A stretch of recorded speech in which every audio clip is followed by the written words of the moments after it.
આગલી રીલમાં આપણે વાત કરી કે બર્નઆઉટના શું ચિહ્નો છે. હવે આપણે વાત કરશું કે એકવાર બર્નઆઉટ થાય પછી આપણે શું કરી શકીએ. ફર્સ્ટ સ્ટેપ છે તમે તમારો વર્કલોડ 50% જેટલો ઘટાડી દો.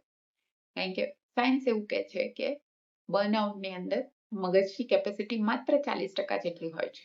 હવે 40% કેપેસિટીમાં તમે 100% પરિણામ નથી મેળવી શકવાના.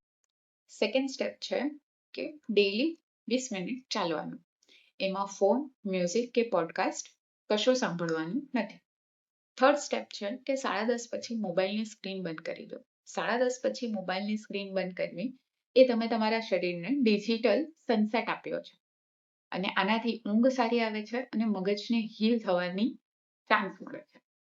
સેકન્ડ સ્ટેપ અને થર્ડ સ્ટેપ એ બંને તમારા શરીરના જે સ્ટ્રેસ હોર્મોન છે કોર્ટિસોલ એને ઘટાડવામાં હેલ્પફુલ છે અને તમારા મગજને હીલ થવાનો એક ચાન્સ આપે છે.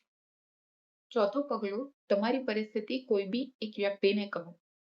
જીવનસાથીને, તમારા મિત્રને કે કોઈ બી ભરોસામંદ વ્યક્તિને.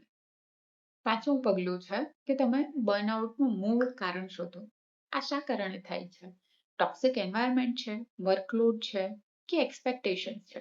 જ્યાં સુધી તમે આ કારણને સોલ્વ નહીં કરો ત્યાં સુધી તમે રિપીટેડલી બર્નઆઉટની અંદર આવ્યા કરશો. સારી વાત એ છે કે જો તમે આજથી જ આ પગલાં લેશો તો 4 થી 6 અઠવાડિયાની અંદર તમારું મગજ ઠીક થવાનું શરૂ કરી દે. તમારું મગજ ઠીક થઈ શકે છે, તમારી એનર્જી પાછી આવી શકે છે અને તમે પહેલાની જેમ જીવન જીવી શકો. પરંતુ જો તમે આજથી જ આ સ્ટેપ્સ ચાલુ કર્યા તો કમેન્ટમાં જણાવો કે તમે કયા સ્ટેપથી આજે શરૂઆત કરવા માંગો છો. આ જ રીતે વધુ માહિતી મેળવવા માટે ફોલો કરો.